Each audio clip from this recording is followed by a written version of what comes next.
여러분 안녕하세요. 엄청 춥습니다. 새해 복은 많이 받고 계시나요? 뭐 사실 복이 뭐가 있습니까? 황당한 일 또는 슬픈 일 또는 뭐 재수 없는 일 이런 것만 안 생기면은 복 받는 거라고 저는 생각하고 있습니다.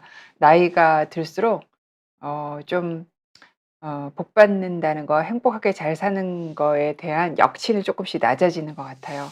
자, 오늘도 추워서 어디 바깥에는 많이 못 나가셨을 것 같고 잘 먹고 잘 자기 네. 우리가 건강하기 위해서 가장 중요한 두 개 중에 하나죠.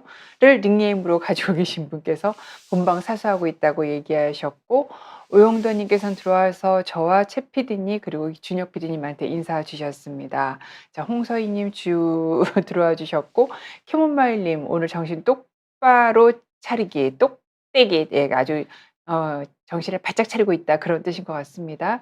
SA88 님 들어와 주셨고 해피라이프 님 들어와 주셔서 저한테 인사를 주셨습니다. 네. 제가 오늘 준비한 주제는요. 음 암을 만드는 음식입니다. 사실 요런 주제로 유튜브에 엄청 많아요. 쇼츠에 "이거 먹으면 안 된다." 뭐 "이거 먹으면 암 생긴다." 인제 그렇게 약간 이목을 끄는 고런 내용 아니고 뭐 우리나라 암학회 그다음에 미국 암학회, 세계 암학회에서 다 모두 공통적으로 얘기하는 암을 만드는 음식과 식품에 대해서 말씀을 드리도록 하겠습니다. 네. 그전에 먼저 좋은 거 먼저 얘기해야지 기분 좋지요. 그래서 제일 첫 번째 슬라이드로 저는 요런 걸 준비했어요. 지금까지 모든 연구에서 그리고 대부분의 학자들이 얘기하는 "이 음식은 정말 암을 예방해."라고 얘기하는 식품들이 있습니다. 첫 번째는 채소입니다. 근데 그냥 채소는 안 돼요. 신선한 채소예요. 이 말뜻은 염장한 채소는 안 된다는 뜻이에요. 그러니까 김치는 여기에 해당하지 않고 피클도 해당하지 않아요. 그리고 다양한 색상을 먹어야 돼요, 채소를 먹을 때는. 보통 빨강, 노랑, 초록, 보라, 흰색 이렇게 있는데 한국 분들은 대부분 흰색이랑 초록을 많이 드세요. 그래서 새 밥상에서는 좀 빨강도 많이 들어가 있고 보라도 좀 많이 들어가 있고 이렇게 다양한 색상으로 채소를 챙겨서 드시고 중요한 거 우리가 그로서리를 가면은 채소 코너에 항상 같이 있는 게 고구마, 감자, 옥수수지만 얘네들은 채소에 속하지는 않아요. 얘네는 우리가 밥 대신 먹는 거잖아요. 그래서 사실 위치를 공유 코너에 옮겨 놓는 게 더 맞는 식품이기도 해요. 요걸 제외한 채소를 하루에 4개 내지 5 접시 그러니까 김치 제외하고 드시는 것. 그다음에 과일을 드실 때는 껍질을 벗기는 게 아니라 껍질째 먹는 과일.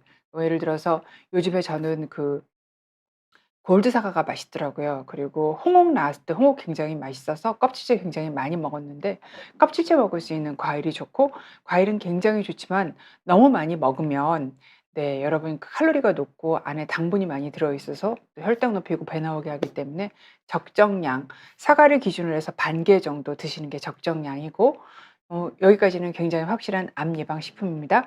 그리고 이제 대부분의 연구들이 서양에서 많이 나오니까 동양 분들이 많이 먹는 김이라든가 미역, 다시마에 대해서 많이 언급을 안 하지만 걔네들도 채소와 비슷한 영양 성분들을 가지고 있습니다. 비타민, 미네랄 많고 항산화 성분들 많고 그래서 해조류 많이 드시고 그다음에 곡류, 밥을 많이 먹는 것가 다 궁유에 해당 좋은 암 예방 식품에 해당되는 건 아니고 밥 중에서도 우리가 도정을 안 한 흰쌀이 아닌 그다음에 약간 베이지 색깔을 가지고 있는 네 현미를 드시거나 아니면 여기 잡곡을 섞어서 드시거나 요런 음식이 암 예방 음식이고 그다음에 또 항상 언제나 강조되는 콩, 그다음에 콩으로 만든 두부까지 포함되고요. 그다음에 콩으로 만든 다른 식품들도 포함이 됩니다. 그리고 견과류까지가 세상의 모든 학자들이 다 공통으로 생각하고 있는 그리고 이야기하고 있는 암 예방 식품인데 여러분이 2025년 식단에 요런 음식들이 잘 자리 잡고 있는지 확인해 보실 필요가 있겠습니다. 그래서 가장 좋은 얘기를 하기 위해서 암 예방 식품을 한번 정리를 해 드렸고 그다음에 인제 음식이 암 발생을 시켜요. 그런데 경로가 두 가지 있습니다. 첫 번째는 직접적으로 유전인자나 어떤 우리 몸에서 일어나는 생학적 사이클에 영향을 미쳐 가지고 암 발생을 시키는 그런 경우들이 있고요. 두 번째는 어떤 음식이든 체중이 증가하면 이 체중 증가로 인해서 비만으로 인한 암이 생기게 되어 있어요. 그러니까 사실 제가 오늘 얘기 드릴 건 주로 직접적인 영향에 의한 암 발생을 말씀을 드리는 거고, 체중 증가로 인한 암 발생까지 얘기를 드린다면 여러분이 경험하시는 모든 음식, 우리가 세 번 먹는 밥도 쌀밥도 너무 많이 먹어서 배 나오게 되면은 암 발생 증가시킬 수 있거든요. 그래서 그런 부분도 있기 때문에 오늘 얘기할 것은 직접적인 영향을 주는 암 발생에 영향을 주는 음식에 대해서 말씀을 드리도록 하겠습니다. 그러면 체중 증가가 암 발생에 영향을 미친다고 말씀을 드렸는데 딱 확립된 암이 있어요. 13가지 암이 있어요. 우리 캐모마일 님께서 "오늘은 여리여리 여성." 제가 언제 여리여리 안 하고 여성 안 했습니까? 단지 키가 크지 뭐 누구를 때리거나 욕하거나 하지는 않습니다. 그 여기 이제 여 박사님, 그러니까 저한테 인제 여에스터 선배님이 저랑 사실 개원도 했었잖아요. 1년 정도 같이 개원을 했었는데 그때 저한테 한 얘기가 있는데, 저는 제가 그렇게 키가 크다고 생각을 안 했는데 여 박사님께서 저를 처음 보고 등치가 이만한 애가 서 있어서 깜짝 놀랐다고 그런 얘기를 한 게 기억이 납니다. 항상 여리여리 여성여성합니다. 네, 감사합니다. 자, 어 홍승환 님이십니다. 홍승환 님께서 "소시지나 피자, 햄빵도 몸에 해로운가요?" 그거 제가 얘기할 겁니다. 조금만 기다려 주세요. 자, 그래서 체중 증가로 인해서 생길 수 있는 13가지 암을 말씀드리면, 뇌에 생기는 메닝지오마라는 뇌암이 있어요. 종양의 일부죠. 양성종양인데 악성같이 행동하기도 해요. 그다음에 식도암 있고 유방암 있고, 여기는 간이죠. 간암 있고, 밑에 간 밑에 있는 담낭암 있고, 그 옆에 신장암 있고, 그다음에 대장암 있고, 그다음에 다발성 멀티플 마이eloma, 다발성 뭐죠? 찾아봐 주세요. 한국말이 갑자기 기억이 안 납니다. 다발성, 준혁 PD님이 좀 찾아봐 주세요. 기억이 안 나요. 골수종, 다발성 골수종 맞나요? 확인해 주시고요. 그다음에 갑상선암, 그다음에 위암, 그다음에 췌장암, 난소암, 자궁암. 그래서 모두 13 개의 암은 비만으로 인해서 확실히 유발되는 것으로 확립된 그런 암들입니다. 자, 그다음에 이제 첫 번째 말씀드릴 게 아까 홍 선생님께서 물어보신 내용입니다. 자, 가공육, 이거 여러분이 다발성 골수종 맞다고 이렇게 가끔 이렇게 항상 영어로 얘기를 하다 보면, 그러니까 영어로 의학 용어를 저희 공부를 하니까 한국말로 갑자기 생각이 안 날 때가 있어요. 첫 번째 말씀드릴 거는 바로 가공육입니다. 사실 너무너무 맛있죠, 가공육이. 어 여러분이 굉장히 요런 멘트를 많이 들으셨을 거예요. "가공육을 하루에 50 그램을 먹으면 대장암의 위험이 18% 증가한다." 이렇게 얘기 되게 많이 들어요. 저도 뭐 방송 나가서 요 멘트를 굉장히 많이 했기 때문에 저도 이 말을 기억을 합니다. 근데 그러면은 50 그램 정도가 어느 정도인지를 한번 볼까요? 이 스팸 작은 통 말고요. 큰 통, 스팸 클래식, 저는 이 스팸 클래식이 가장 스팸 중에서 맛있더라고요. 이거를 모두 7 개로 나눠요. 하나, 둘, 셋, 넷, 다섯, 여섯, 7 개로 나누면 얘가 350 그램 정도 되거든요. 그러니까 대략 7분의 1, 7분의 1 정도 하면 얘가 한 50 그램 정도 돼요. 요 정도의 가공육을 매일 드시면 나의 대장암의 위험도가 대략 한 20% 정도 증가해요. 근데 인제 지금 자라나는 세대의 아이들은 그래도 가공육을 많이 먹는데, 지금 이 방송을 보는 것 같은 요 연령층에서는 사실 가공육 섭취량이 하루에 한 20 그램 정도뿐이 안 됩니다. 그래서 크게 걱정할 수 있는 약은 아닌데, 그럼 이렇게 얘기를 드리면 어떻게 물어보시냐면 "아, 그러면 얼마까지 먹으면 안전하느냐고, 그러면 50 그램 이하로 먹으면 안전하냐고" 물어보시는데, 실제로 그런 양은 없습니다.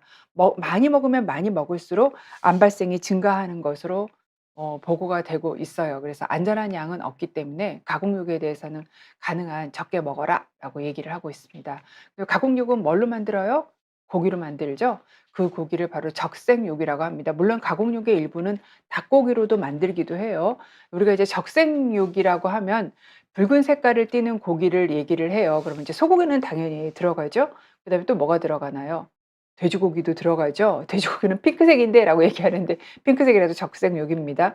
양고기 이런 것도 적색육에 들어가요. 근데 방금 말씀드렸듯이 닭은 가금육이기 때문에 적색육에 포함되지는 않습니다. 이런 적색육은요. 아까 제가 20%의 대장암 위험도를 증가시키려면은 매일 우리가 가공육을 50 g씩 먹어야 된다고 얘기를 드렸는데, 그럼 적색육은 어느 정도 먹어야 20% 정도의 대장암 위험을 증가시키냐면요. 가공육의 2 배입니다. 그래서 하루에 보통 100 g 정도 먹어야 적색육으로 인해서 대장암의 위험도가 한 20% 정도 증가합니다. 근데 100 g이면 여러분이 고깃집에 가서 고기를 드실 때 좀 되게 야박하게 1 인분을 주는 데는 100 g이지만 대부분 한 120 g 내지 130 g 정도가 1 인분이에요. 그런데 앞에 말씀드린 가공육은 안 먹고 살 수 있지만 사실 적색육인 소고기, 돼지고기는 굉장히 좋은 단백질 식품이거든요. 그렇기 때문에 이거를 다 암을 걱정해서 안 먹고 사기에는 되게 어렵습니다. 그리고 나이가 드실수록 적색육이 굉장히 좋은 단백질 식품이기 때문에 또 포기할 수 없는 식품이기도 해요. 그랬을 경우에 미국의 암 연구소에서는 그러면 적색육은 어느 정도까지 먹어도 되느냐에 대해서는, 가공육에 대해서는 얘기를 하지 않았지만 적색육에 대해서는 얘기를 했어요. 그게 어느 정도냐면 하루에 한 50 내지 60 g이에요. 그러니까 이틀에 한 번 고기 1 인분 정도 먹는 것은, 그 정도까지 먹는 건 괜찮겠다라고 얘기를 하고 있는 거예요. 그래서 그 정도는 괜찮다라고 말씀을 드릴 수 있고, 그럼 왜 적색육은 조금 더 가공육보다 많이 먹어도 되느냐라고 말씀을 드린다면, 이 얘기도 방송에서 많이 들으셨을 건데 WHO 산하의 국제암 연구소에서 이런 가공육은 1군으로 분류했어요. 1군은 암을 유발한다, 이렇게 결론이 내려진 거예요. 마치 흡연이 암을 유발하듯이 흡연과 같은 그런 선상의 암 유발 위험 물질로 가공육은 정의를 했고요. 그런데 적색육에 대해서는 돼지고기, 소고기, 양고기 이런 고기들은 2A군이라 그래 가지고 암을 유발할 가능성이 있지만 정말 100% 유발할 것 같지는 않아. 왜냐하면 어떤 연구에서는 뭐 하루에 200 g 정도, 100 g 정도 먹어도 별 문제가 없다고 하는 연구도 있어. 요런 서로 상충되는 연구 결과들이 나왔기 때문에 어 가공육의 경우에는 1군이라서 "가능한 한 먹지 말아라." 얘기하고 있지만, 우리 적색육에 대해서는 하루에 한 50-60 g 정도까지는 먹어도 괜찮다라고 얘기를 하는 거는 분류 자체가 바람의 위험도가 1 군만큼 높지 않은 2A 군에 속해 있기 때문입니다. 그러면 이제 이 고기류를 어떻게 먹느냐가 사실은 고기를 얼마큼 먹는가만큼 되게 중요한데, 저온 조리가 고기는 좋습니다. 고온으로 조리할수록 발암물질이 더 많이 생겨요. 그래서 가장 좋은 거는 수육처럼 삶아서 먹는 거. 그다음에 요즘에 쪄서 먹는 게 굉장히 유행이잖아요. 영양소를 다 먹을 수 있다 그래서 쪄서 먹는 방법이 있고, 그다음에 이제 팬에 프라이해서 볶아서 먹는 거, 우리 이제 불고기 먹듯이 그런 거가 있고, 가장 나쁜 거는 굽기예요, 굽기. 특히 이렇게 숯불구이처럼 직접 불꽃이 고기에 닿는 것. 그래서 타게 되면은 엄청 발암물질이 많이 생겨서 대표적으로 헤테로사이클릭 아민, 그다음에 다음 방향족 탄화수소, 이런 얘기들은 약자로도 많이 들으셨을 거예요. PAH, 다른 말로 벤조피렌이라고도 얘기를 하는데, 요런 것들이 많이 생긴다. 근데 사실 고기는 구워야 맛이잖아요. 그래서 고기를 그렇다고 전혀 굽지 않고 먹을 수는 없을 것 같아요. 사실 로스도 구워 먹어야 맛있는데 그거를 비싼 고기를 사서 삶거나 써서 먹기는 좀 그렇잖아요. 그래서 어 대부분의 고기를 먹을 때는 저온 조리를 하시고, 그다음에 내가 친구랑 만났어요. 그래서 숯불구이집에 갔어요. 그럴 때 나는 수육 달라고 해서 먹을 수는 없잖아요. 그렇게 정도, 한 달에 한두 번 정도 그냥 구워 먹는 거는 괜찮습니다. 매번 구워 먹지 말라, 그런 의미로 받아들이시면 될 것 같아요. 그래서 이렇게 보시면은 사실 고기가 약간 노릇노릇해야 맛있기는 한데, 요 까만 부분이 이제 발암물질이 있기 때문에 좀 아깝지만, 안 태우고 굽는 게 가장 좋은 방법인데 골고루 익히려면 좀 타기도 하잖아요. 그래서 가위로 잘라 가지고 제거하고 드시는 것이 답입니다. 그러면 여기서 퀴즈를 하나 드리면, 아까 이렇게 고기는 탄 게 안 좋지만 이렇게 곡류가 탄 건 어떨 것 같으세요?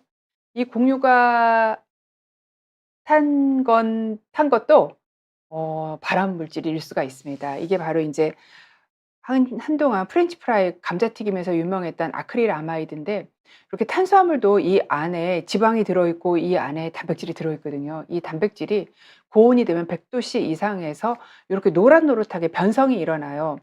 그러면서 타게 되면은 아크릴 아마이드가 생기게 되거든요. 근데 요거는 제가 누룽지를 보여 드렸지만 사실 빵을 구울 때도 좀 노릇노릇해야 더 맛있고 감자튀김을 먹을 때도 쪼끔 더 노릇노릇한 게 맛있잖아요. 이렇게 고온으로 오래 조리해서 노릇노릇할수록 아크릴 아마이드가 많이 생깁니다. 그래서 한때는 엄청나게 발암물질로 굉장히 주의를 하다가 요즘 약간 사그라들 것은 발암의 가능성은 있지만 100% 발암물질이다라고까지는 아직 밝혀지지 않은 상태인데, 그렇다면 요거를 많이 태워서 먹는 게 좋을까요? 네, 전혀 그렇지 않죠. 네. 그래서 가능한 한 요렇게 탄수화물도 너무 노랗게 너무 브라운이 될 때까지 익혀서 먹거나 구워서 먹거나 태워서 먹지는 않는 게 좋습니다. 그다음에 이제 대표적인 또 암을 유발하는 음식은 짠 음식입니다. 뭐 짠 음식 안에서 소금이 발암물질이라서 그런 게 전혀 아니고요. 짠 음식이 우리 소화관을 들어가면은 이 짠 음식이 짜기 때문에 요 염도에 의해서 소화관에 손상을 일으킵니다. 그렇게 되면 우리가 먹은 음식물에 들어있는 발암물질이 위벽이나 장벽으로도 쏙쏙쏙쏙 상처가 나 있으니까 잘 들어가게 만들게 돼요. 그래서 짠 음식도 가능한 한 줄여서 드시는데, 그렇다고 간을 하나도 해서 먹으면 안 된다 그런 의미는 아닌 거고, 왜 짜지 않게만 드시면 됩니다. 식탁 위에서 잔뜩 뿌려서 쳐서 드신다거나 소금을, 또는 국물이 굉장히 짠 국물 음식을 굉장히 많이 드신다거나, 또는 굉장히 짠 김치를 많이 먹는다거나 요렇게 정도만 안 하시면은 될 것 같습니다. 그다음에 이제 아까 물어보셨는데요. 바로 이겁니다. 뜨거운 음식입니다. 뜨거운 음식이 사실 여러분이 아메리카노 뜨아 하나 시키시면 그 온도가 거의 90 도가 넘어요. 그러니까 막 끓는 거 정도에다가 인제 약간 끓는 거 바로 직전 재는 온도 이 정도죠. 그리고 사실 뜨아야 뭐 따뜻한 게 맛이죠. 그리고 어디 가서 뭐 설렁탕을 먹거나 육개장을 먹으면 막 끓여서 특히 이렇게 도기에 담가서 오면, 뚝배기에 담가서 오면 진짜 뜨겁잖아요. 그리고 먹는 동안에도 안 식어 가지고 엄청 뜨겁게 되잖아요. 막 입을 호호호호 불게 되고 입안에 또 헐게 돼서 인제 입안에 화상을 입으면은 시간 지나면 이렇게 막 헐게 되잖아요. 그런데 이 뜨거운 음식이 내려가면 입안만 헐게 하는 게 아니라 식도도 화상을 일으키기 때문에 식도암의 위험도 증가시켜서, 뜨거운 음식을 자주 먹는 분들은 식도암의 위험이 예 네 2-3배 정도 높아지는 걸 홍소희 님께서 딱 물어보셨는데요. 식도암의 위험을 2배 2 내지 3배 정도 높입니다. 그리고 뜨거운 차를 이렇게 계속해서 드시는 습관을 가지신 분들, 뜨거운 커피를 계속해서 드시는 분들, 이런 분들도 똑같아요. 그러니까 사실 저 같은 경우에도 뜨거운 아메리카노를 이제 어디 커피숍 가서 시키게 되잖아요. 그러면 테이크아웃 할 때는 앉아서 천천히 먹을 때는 약간 식으면서 먹으면 돼요. 근데 이제 바깥에 가지고 나가서 먹을 때는 또 이렇게 추울 땐 좀 막 먹고 싶잖아요. 그럴 때는 제가 어떻게 하느냐면은 얼음을 좀 넣어 달라고 얘기를 합니다. 그래서 좀 식혀서 먹는데, 그러면 어느 정도의 음식이면은 뜨거워서 우리 내려가는 요 소화관에 화상을 일으키냐면 제가 그 온도를 알려 드릴게요. 그게 의외로 상당히 생각보다 안 높습니다. 그래서 이게 65 도인데, 65 도면 우리가 보통 우리 체온이 37 도니까 '어 뭐 되게 높은 거 아니야?'라고 생각을 하는데, 스타벅스 같은 데 가서 커피를 하나 가득 시켜 가지고 커피의 3분의 1을 덜어내고 거기에다가 그 3분의 1을 얼음물을 집어넣어야 대략 한 65도 정도가 되니까 꽤 많이 식은 정도의 온도라고 할 수가 있습니다. 그래서 요 정도 이하의 온도에서 드셔야 내 소화관이 좀 화상을 입을 그런 위험을 바꿀 수 있습니다. 그런데 어떻게 딱 삼켰는데 엄청 뜨거운 걸 삼켰어요. 그럼 어떻게 해야 돼요? 참지 마시고 입안에 있으면 뱉어내시고, 만약에 삼켰으면 찬물을 많이 갑자기 드시는 거죠. 그래서 이 소화관의 온도를 쿨링을 시켜주는 건, 여러분이 여기에 화상을 입혔을 때 첫 번째 해야 되는 일이 쿨링인 거랑 똑같아요. 그래서 뜨겁지 않게 급하지 않게 드시는 게 필요합니다. 그래서 65도 이상, 네, 고정 드시지 않도록 하는 게 중요합니다. 그리고 인제 아마 이게 1, 2, 3, 4는 다 여러분이 다 아시는 내용이었을 것 같고요. 5번 이 가당식품인데, 사실 1, 2, 3, 4는 우리가 피할 수 있습니다. 뭐 고기도 뭐 안 먹는 분 많죠. 그다음에 그리고 또 나이 드신 분들은 또 그렇게 햄 소시지 별로 안 좋아하세요. 그다음에 짜게도 또 건강 생각해서 안 드시는 거 있고, 또 뜨겁게도 안 드시는 분이 있는데, 정말 이 가당식품은 일상생활에서 가공식품을 피하지 않으면 피할 수 없는 게 가당식품이에요. 그래서 실제로 이런 뉴스가 굉장히 많이 나왔어요. 가당 음료 그러니까 달달한 음료수나 과일 주스를 매일 먹으면 암 걸린다. 그건 왜 그러냐면 이런 당분이 들어가 있는 음식이 맛있기 때문에 어 많이 먹게 되잖아요. 그리고 중독도 일으키잖아요. 그러니까 사람을 살을 찌우죠. 살을 찌니까 비만 관련 암들을 다 일으키게 되고 당분이 많은 음식을 드시면은 금세 혈당이 올라가게 되고 혈당이 올라가면은 또 혈당을 낮추기 위해서 우리 몸에서 인슐린을 확 분비시킵니다. 그러면 굉장히 많이 나온 인슐린이 그다음에 돌아다니면서 혹시 있는 암세포를 또 키우는 그런 역할을 하기 때문에 너무 달달한 음식을 많이 드시게 되면은 암을 좀 많이 일으킵니다. 그런데 이게 또 여자분들이 한테 생기는 암의 가당식품 그러니까 당분이 들어있는 액상가당 많이 먹잖아요. 이런 것들이 들어있는 음식이 여성암을 많이 일으켜서 유방암이라든가 자궁내막암, 난소암 그리고 대장암 이런 암들을 가당식품이 많이 일으킵니다. 그래서 달달한 음식도 '달달한 음식은 당뇨만 일으키는 거 아니야?' 이렇게 생각할 수는 있지만 그렇지는 않고 암도 일으킬 수 있다라는 거를 한 번쯤 염두에 두실 필요가 있습니다. 남성분에서는 전립선암도 많이 일으킵니다. 그다음에 이제 초가공식품. 근데 앞에서 말씀드린 이게 다 초가공식품이에요. 처음에 이제 가공육 말씀드렸고 방금 가당식품 특히 당분 중에서 액상가당이 들어있는 게 그냥 설탕이 들어있는 것보다 더 암 유발을 더 많이 하는 것으로 되어 있고 그렇기 때문에 우리가 생과일 주스 먹으면 몸에 좋을 것 같지만 생과일 주스에 들어있는 당분의 반은 과당이거든요. 그러니까 과당을 많이 먹는 거랑 똑같아요. 그래서 암 발생 위험을 높인다라고 설명드릴 수 있고 곡류를 도정을 안 하고 현미나 잡곡을 드셔야 되는데 이제 쌀밥을 드시는 경우 저희도 식구들이 쌀밥을 하면 그날은 얼마나 그 밥뚜껑 딱 열고 흰 쌀밥이라고 애들이 좋아해요.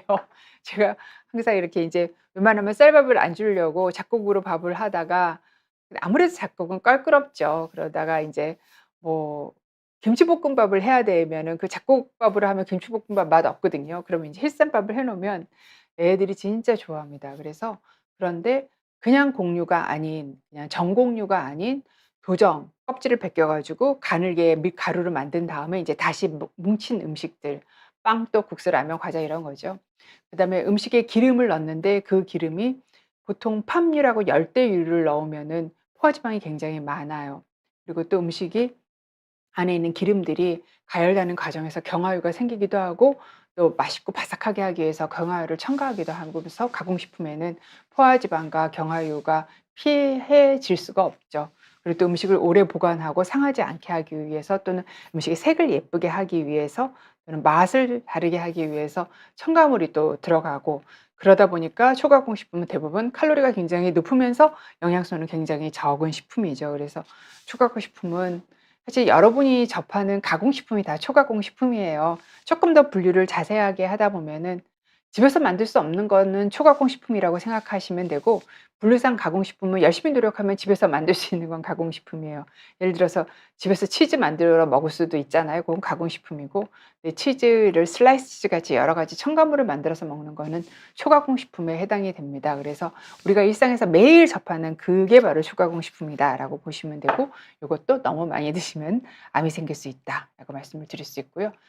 마지막으로는 그 식품은 아니지만 이 알코올에 대해서는 왜 계속 강조를 드리냐 하면은 우리가 심혈관계 질환 예방하기 위해서 좋은 알코올 섭취량이 하루에 한두 잔 요거를 너무 저도 학교 다닐 때부터 몇십 년 동안 그 내용이 머리에 박혀 있었어요. 그래서 한두 잔의 술은 몸에 좋아."라고 생각하는 사람들이 요즘도 굉장히 많아요. 그런데 암에 대해서는 한 잔에 매일 하루에 한 잔만 술을 마셔도 암 발생 위험을 증가시키고 특히 그게 치명적으로 여자분들한테 그래요. 여자분들은 하루에 한 잔씩만 매일 술을 마시면 유방암 위험도가 증가하는 것으로 되어 있는데 이게 유방암만 증가를 하는 게 아니에요.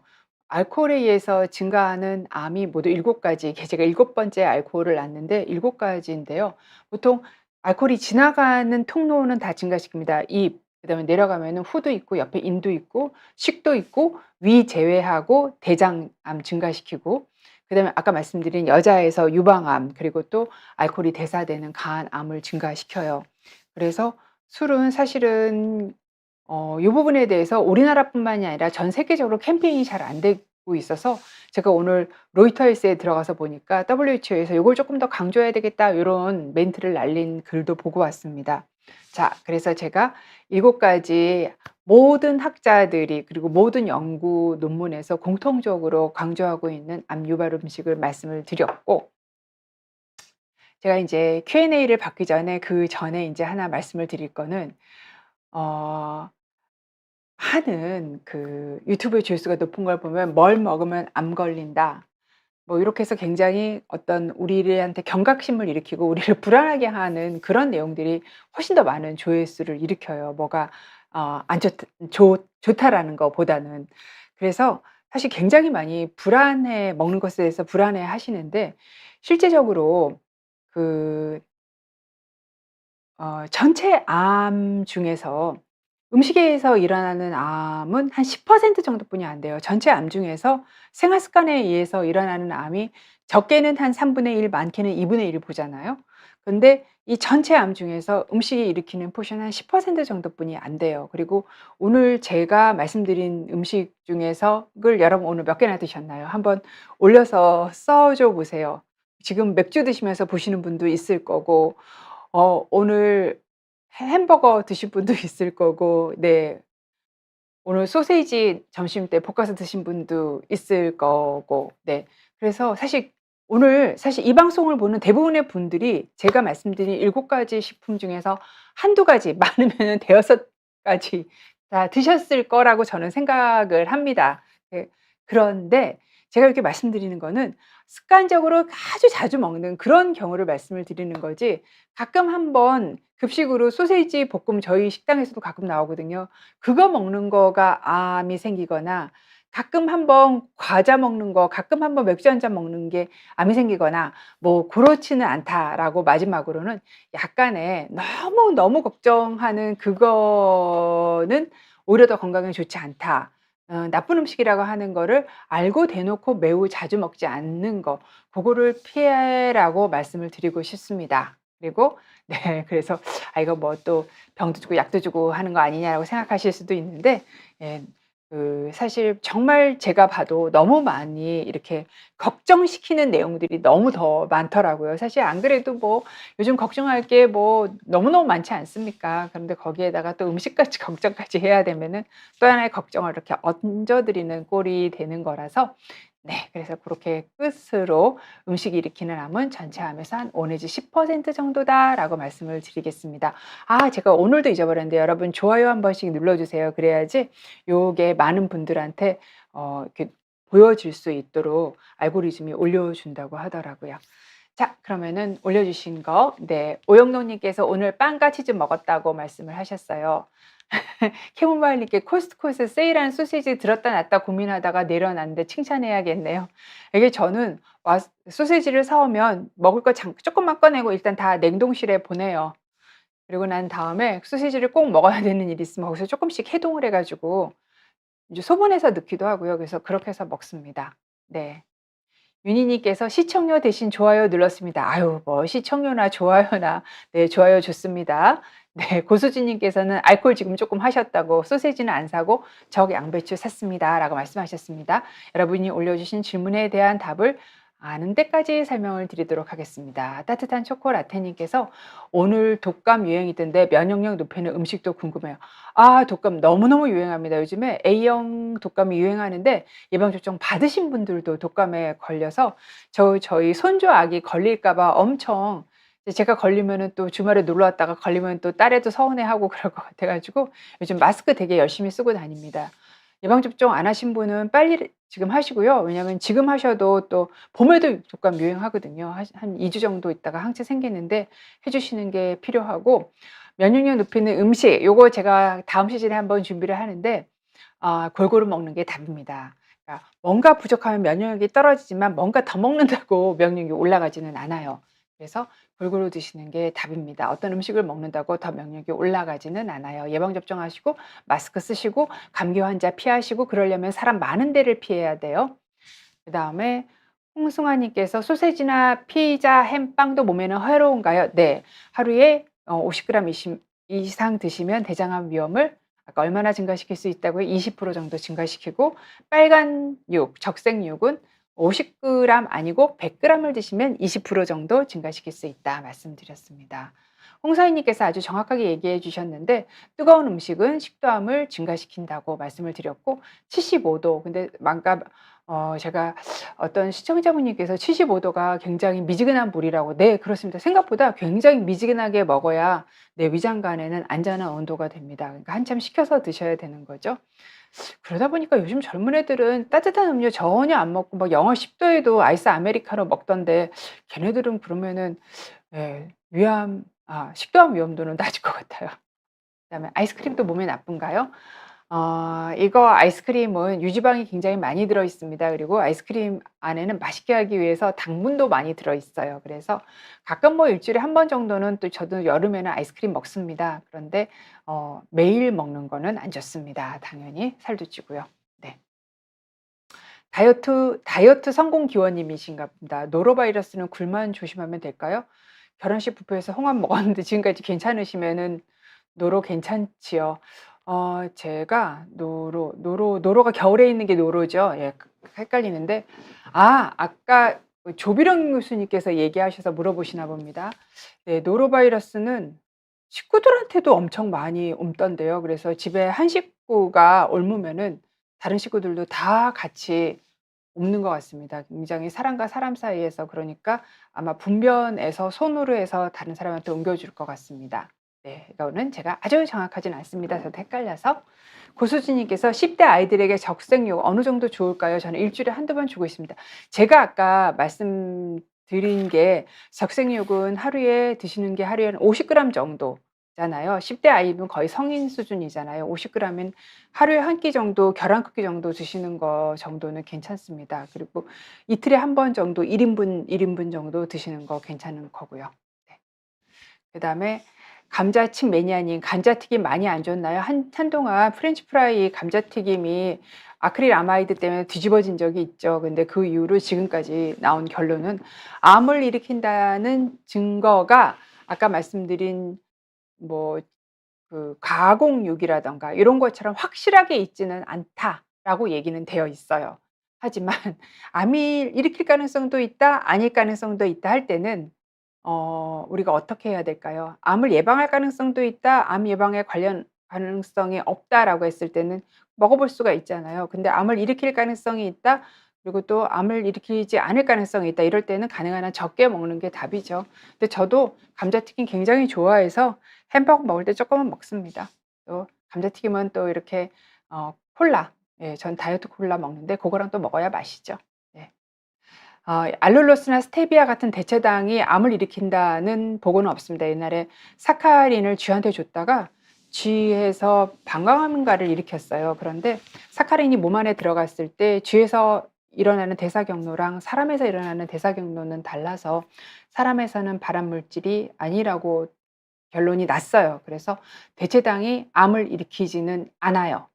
하지만 이 대체당이 확실한 거는 여러분 그 위장관 안에 굉장히 좋은 균들이 살아야 우리가 건강하잖아요. 많은 역할을 하기 때문에 그 균종을 나쁜 쪽으로 바꾼다는 것에 대해서는 많은 연구가 되어 있어서 팝콘 먹으면서 녹차를 먹기는 어렵죠. 그럴 때는 가짜 당분, 인공 감미료가 들어있는 콜라, 다이어트 콜라, 제로 콜라를 드시고 꼭 그렇게 제로 콜라가 필요한 순간들이 있죠. 제가 햄버거 먹으면서 우유 좀 너무 잘 안 어울리잖아요.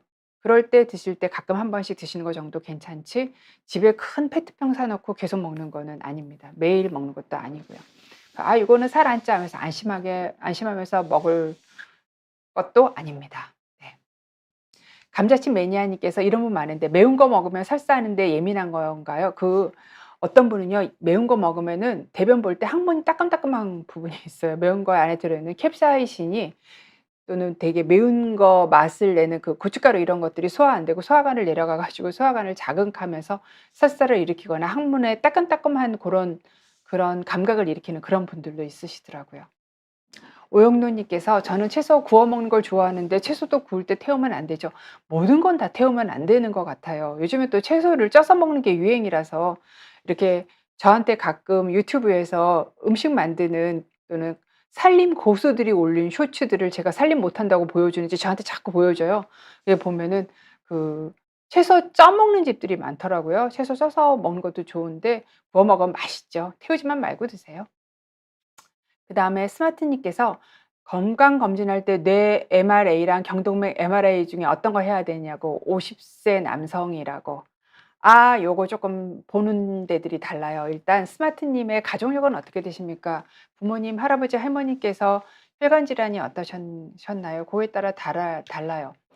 어 비용도 경동맥 MRA는 아마 검진해서 아마 10만 원 좀 넘을 것 같고요. 뇌 MRA는 한 아무리 적게 받아도 4-50만 원은 다를 텐데요. 결정을 하실 때는 일단 나이가 많지 않아서 일반적으로 한다면 동맥경화가 먼저 여기에서부터 일어나거든요. 그리고 그렇기 때문에 경동맥 MRA를 볼 것 같습니다. 또 비용도 적게 들겠다고 한다면. 그런데 그게 아니고 "나는 한 번도 MRA를 찍어 본 적이 없어." 그러면은 저라면 뇌 MRA를 먼저 찍으라고 할 것 같습니다. 이유는 태어나면서부터 나쁜 혈관을 가지고 있는 분들이 있어요. 그런 분들이 그런 경우가 아닌지를 한 번도 본 적이 없다면 저는 그냥 뇌 MRA를 먼저 찍어서 내가 태어나면서부터 나이가 들어서 동맥경화 생기는 거 말고 그런 거 없는지 한번 확인해 보는 기회를 가질 것 같아요, 비용에 큰 문제가 없다면. 그렇게 할 것 같습니다. 따뜻한 초코라테 저단 음식은 뭐가 있을까요? 예, 자연계에서 나오는 음식 중에서 달달한 거는요, 과일 말고는 다 안 달아요.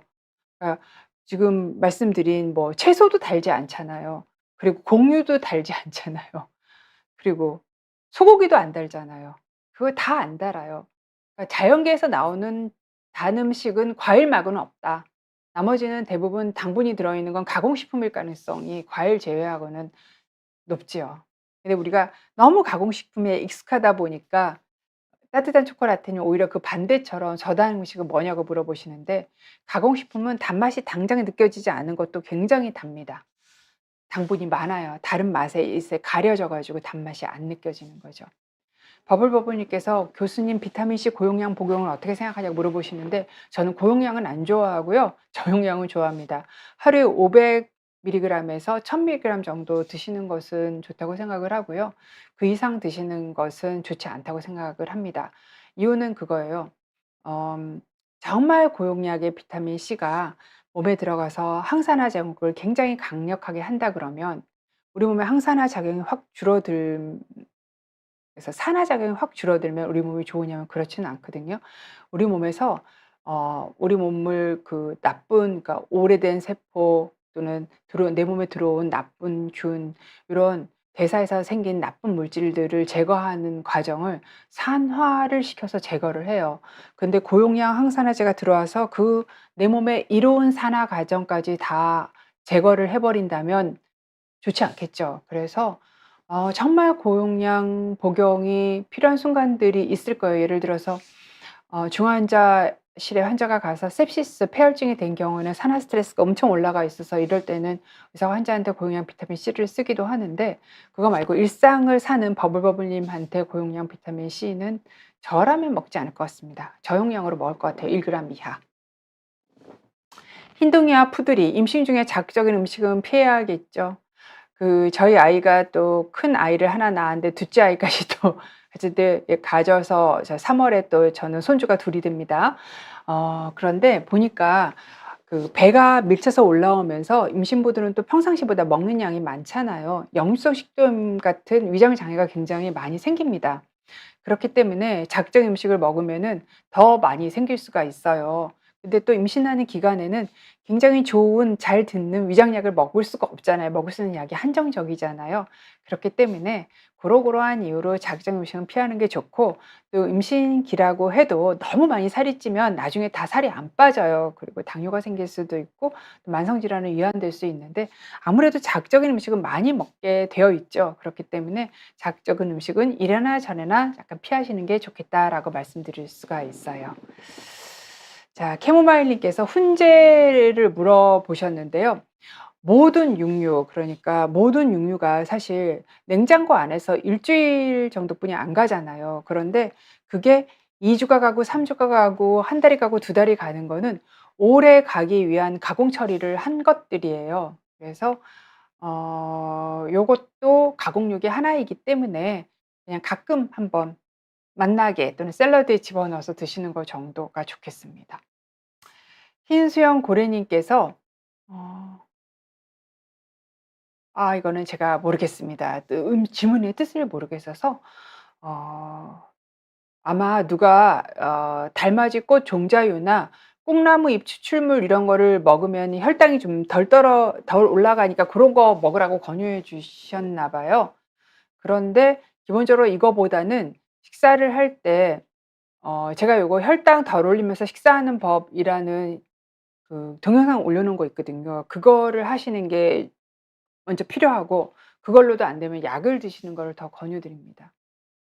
그다음에 김DH 님께서 육류를 일일 50 그램 정도만 권장한다는 것이 너무 힘들다고. 불고기 같은 방법으로 섭취 50 그램은 너무 적지 않나요?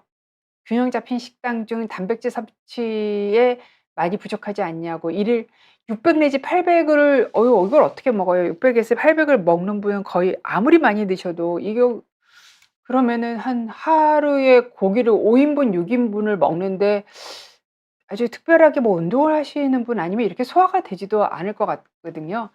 얘가 이제 50 내지 70 그램 정도가 미국 암 연구소에서 권유하는 양이라고 하는데, 이 김 선생님께서 좀 등치가 크신 분이라면 70 그램 정도에 맞추면은 어떻게 되느냐면은 아침, 점심, 저녁에 제가 항상 계란 크기의 단백질 식품을 드시라고 말씀을 드리잖아요. 그래서 적색육을 한 번 아침이나 점심이나 저녁 정도에 계란 크기 정도를 드시면 되는 거죠. 그리고 다른 게는 뭐 생선을 드신 거나 다른 게는 닭고기를 드시면 부족하지 않게 드실 수 있습니다. 하루에 600 내지 800 그램은 너무 많이 드시는 것 같아요. 네, 이렇게 드시면은 그 적색육 자체도 문제지만 이 안에 들어있는 포화 지방이 동맥경화를 또 많이 일으킬 수가 있습니다. 그리고 다른 음식을 먹을 기회를 줄이기 때문에 영양결핍이 생길 수도 있어요. 화이트 크리스마스 님께서 야근을 많이 해서 그런지 눈이 떨린다고. 이거는 야근을 많이 안 해야지 답이죠. 화이트 크리스마스가 진짜 말 그대로 화이트 크리스마스 되셨겠네요. 하얀 밤 잠을 못 주무셔 가지고. 영양제로 섭취를 하는데요. 영양제로 마그네슘은 하루에 300 밀리그램 이하로 드셔야 되니까 일단은 잠을 푹 주무시기를 먼저 권유드리고, 두 번째는 커피를 드시고 잠을 못 주무시고 긴장하시면 많이 떨려요. 그래서 커피를 끊으라고 말씀을 드릴 수 싶고, 그래도 해결이 안 되면 마그네슘 영양제를 300 밀리그램 이하로 드셔 보시는 방법이 있습니다.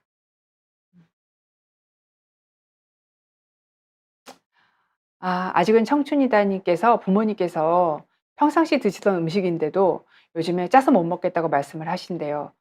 두 분 모두 연세는 80대 후반이라고, 그전까지는 맛있게 드시던 음식이고 제 입맛엔 전혀 짜지 않고 예전과 같은 맛인데 왜 그러실까요? 요거는 나이가 드신 분은요, 식욕이 떨어지면서 미각도 달라집니다. 그래서 음식이 맛이 없어요. 그 맛이 없다라는 게 맛있다 맛없다의 맛이 없다도 되지만 음식이 가진 맛이 덜 느껴지십니다. 그러니까 음식이 맛이 없죠. 그래서 제가 이제 저한테 골다공증 치료하러 오시는 50-60대 분들 중에서 바싹 말라서 오시는 분 되게 많아요. 그러면 제가 한 지금 살을 좀 찌우시라고 얘기를 하면 살찌면은 혈당 올라가고 콜레스테롤 올라가고 얘기를 하시는데, 제가 보기에는 살이 쪼끔 쪄 있어야 음식도 되게 맛있으세요. 좀 먹어 버릇한 분들이 좀 드시는 것 같아요. 그래서 살도 한 75 세, 80 넘어가 살 절대로 찔 수 없습니다. 그때부터는 살 빠져요. 좀 젊어야 살도 찌거든요. 그러니까 지금 이 방송을 보시는 많은 분들은, 대부분의 분들이 '나는 왜 이렇게 살이 안 빠질까?'를 고민을 하시겠지만, 그 고민을 한다는 의미는 굉장히 건강하다는 의미이기도 합니다. 그러니까 건강하지 않으면 음식에 맛이 없고 소화가 안 돼서 살이 안 쪄요. 살이 빠집니다. 그래서 또 병원을 오시죠. 그래서 아주 나이가 드시기 전에 좀 잘 먹어 두는 거를 하는 게 내 노후를 또 노후 준비하는 방법 중에서 잘 먹어 두라고 얘기하면 다른 의사들은 다 살 빼라고 하는데 왜 선생님이 잘 먹고 살찌라고 얘기하냐고 저한테 많이 얘기를 하시는데, 노후 준비를 하는 것 중에 하나가 잘 먹어 둬서 뚱뚱할 정도는 아니지만 통통할 정도의 살을 찌워 두는 건 필요하다고 생각을 하고, 사실 그렇기 때문에 요거는 맛있는 음식을 시도하는 거 방법 말고는 방법이 없습니다. 이 약간 식욕을 높이는 그런 약들이 있기는 해요. 근데 사실 그렇게 효과적이지 않으면서 어지럽거나 하는 부작용이 있어서 트레스탄이라는 약을 시도는 해볼 수는 있지만 그렇게 권유는 할 것 같지는 않습니다. 체중이 빠지고 있는 그런 정도의 상황이 아니라면. 단 당신이 평상시에 맛있게 하는 음식을 '아 요건 나중에 심혈관계 질환 생길 수 있어. 요건 암 생길 수 있어.' 요렇게 생각하면서 맛있어 하는 음식을 피하기보다는 요 연세에는 무조건 잘 드시는 게 중요하기 때문에 제가 아까 햄 소시지 하루에 먹는 양 규정도 안 해 드리고 가능한 한 쪼끔 드시라고 말씀을 드렸잖아요. 그런데 부모님께서 햄 소시지 좋아하시면 햄 소시지 많이 드셔도 됩니다. 왜냐하면 이 연세에는 뭐든 많이 드시는 게 잘 드시는 게 가장 중요하기 때문입니다. 그래서 어떤 음식은 건강에 좋고 어떤 음식은 건강에 나쁘다 해서 건강에 나쁘다는 음식을 다 피하고 좋은 것만 먹으라 그러면 맛이 없잖아요. 그렇게 하지 말고 그냥 맛있어 하는 음식을 드시는 게 더 저는 이익인 것 같습니다.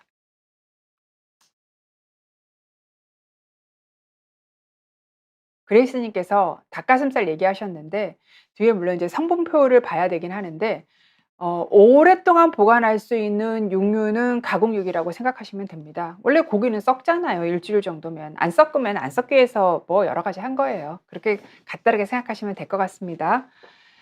자, 홀리데이 님께서 갱년기에 좋은 음식이 냐고 물어보셨는데요. 갱년기에 좋은 음식은요. 사실은 별로 없어요. 뭐 콩 먹어도 그렇게 도움 안 되고요. 사실 너무 힘들면은 짧게 호르몬제 드시는 거를 가장 권유드립니다. 5년 이내에 드시는 거는 크게 암 발생 위험 증가시키지 않기 때문에 좀 잠깐 드셨다가 시간 좀 지나고 한 2-3년 있다 한번 끊어 보세요. 그러면 좀 나이가 나도 2-3살 들었기 때문에 훨씬 호르몬이 없는 상태를 잘 견딜 수 있게 됩니다. 그래서 쪼끔 저는 너무 힘들어서 벌떡벌떡 자다가 일어나서 더워서 일어나고 막 옷 갈아입고 그러고 막 달아올라서 사회생활 불편하고 이 정도라면 호르몬제를 드시는 게 훨씬 더 나은 선택이라고 생각합니다.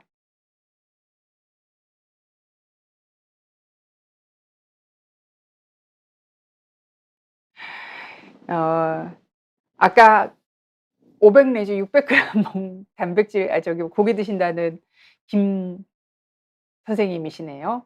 근육량이 부족해서 대퇴 근육 및 전반적으로 근육량을 증가시키기 위해서 고중량 저반복 웨이트 트레이닝 하고 있는데 아예 잘하고 계십니다. 단백질 섭취가 필수적인데 적색률 50 그램이면 많이 부족해요. 육류 단백질이 있나요? 자, 제가 항상 얘기하는 살코기, 닭고기, 생선, 두부, 콩, 해산물 이렇게 돌아가면서 먹으면 이틀 돕니다. 그래서 매 끼니에 쪼끔 웨이트 트레이닝을 하면서 쪼끔 더 늘리셔야 되잖아요. 제가 적색육 50 그램은 최고 작은 분, 적색육 70 그램이 최고 약간 크신 분, 아마 김 선생님은 70 그램 정도에 해당되실 것 같고 적색육도 한번 드시고 그다음에 닭고기도 한번 드시고 생선도 한번 드시고 콩이랑 두부 주스 이렇게 바꿔가면서 드시면 됩니다. 그러면 이게 내가 종교적인 이유나 어떤 이유로 채식만 하시는 분들은 뭐 근육이 다 말랐게요? 사실 운동이 더 중요합니다. 그리고 단백질은 꼭 육류로 보충해 주지 않으셔도 괜찮습니다. 그러니까 육류만 꼭 먹어야 된다고 생각하는 거는 그렇게 생각 안 하셔도 돼요. 채식하시는 분들 중에서도 근육 많은 분 많으세요. 단지 내가 노력을 하면서 좋은 단백질을 골라서 먹는 걸 하시는 게 필요합니다. 네. 여러분 말씀드리는 사이에 9시 48 분이 됐습니다. 예, 질문 두 개가 남아서 요거는 끝내도록 하겠습니다. 써니주 님께서 "오메가3 매일 먹어도 좋은가요?" 네. 매일 드셔도 됩니다. 단 하루에 1 그램 이하 드시는 게 좋다고 제가 오메가3에 대해서 지난번인가 지지난번에 방송 드렸어요. 그 방송 한번 보시고요. 너무 많이 드시면 또 부작용도 생길 수 있고 가장 좋은 거는 오메가3 드시는 것보다는 제가 일 주일에 생선 2 토막 드시는 게 좋다고 말씀드렸죠. 네. 고대로 해 주시고요. 독감 예방 접종도 몸 컨디션 좋을 때 맞아야 하나요? 네, 독감은요. 작년에 맞았을 때 별 문제 없다면 아무 때나 맞으셔도 됩니다. 그런데 작년에 맞았을 때 몸살했다 그러면 좀 컨디션 괜찮을 때 맞으시는 게 좋은데 지금 별 문제 없다면 항체 생기는데 2주 걸리니까 당장 가서 맞으시는 게 좋겠습니다. 제가 지지난주에 싱글릭스라고 정말 싱글릭스는 제가 주사 놔 드리면 대상포진 예방 접종을 했는데요. 제가 맞았다는 얘기입니다. 환자한테 처방을 하면은 정말 환자들이 너무너무 아파하셔 가지고 주말에 요 사건이 있을 때 피하고 주말에 요 할 일이 있을 때 피하고 주말에 뭐 피하고 하다 보니까 계속 못 맞다가 그래도 또 나이 들어 가지고 이런 데 대상포진 생겨서 고생하시는 분 생각이 들어서 지지난주에 가서 토요일 날 가서 예방 접종을 했는데요. 정말 얼마나 아픈지 눈꺼풀이 아프고 발바닥이 아픈 건 처음 해 봤습니다. 온몸에 마열지아가 근육통이 되게 심해서 2박 3일 고생했는데 또 한 번 더 맞아야 되거든요. 두 번째 맞을 때도 또 똑같이 아프더라고요. 제가 나중에 생 성인 예방 접종도 한번 시즌을 정해서 하도록 하겠습니다. 자, 오늘이요. 제가 왔다 바뀌었어 시즌 5의 19 번째 시간입니다. 그래서 사실 시즌 5에 제가 하는 설명은 오늘이 마지막이고, 다음 시간은 제가 여러분이 시즌 5의 후반부, 그러니까 11 번째부터 19 번째까지 올려주신 질문에 대한 답을 드리는 시간을 하고요. 그리고 다음 주입니다. 다음 주 월요일 날. 그리고 2 월까지 쉬고 3 월부터 제가 사실 제가 아는 건 여러분한테 다 말씀드려서 더 이상 할 게 없을 것 같아요. 그래서 '뭘 하면 좋을까?' 지금 생각으로는 한두 주간의 의학계 뉴스들을 한번 정리를 하는 거를 다음 시즌에 해 볼까? 아니면 또는 저희 백병원 의료재단에 계신 선생님들 모시고, 저도 그러니까 사실 제가 좀 집중력이 안 좋아 가지고 토크쇼는 못할 것 같은데 '그걸 해 볼까?' 하면서 좀 고심을 해본 다음에 3 월에 여러분들을 찾아뵙도록 하겠습니다. 그래서 혹시 제가 답을 못 하는데 너무 궁금한 질문이 있으시면 지금이라도 시즌 5의 11 번째부터 19 번째 밑에 하단의 질문지로 올려주시면 우리 초이 PD님께서 잘 정리해서 저한테 전달을 해 주실 거고, 그럼 제가 그 질문에 대한 답을 가능한 한 다 준비해서 다음 주에 여러분을 만나 뵙도록 하겠습니다. 자, 여러분 오늘도 늦은 시간까지 들어주셔서 너무너무 감사드립니다. 여러분 감사합니다.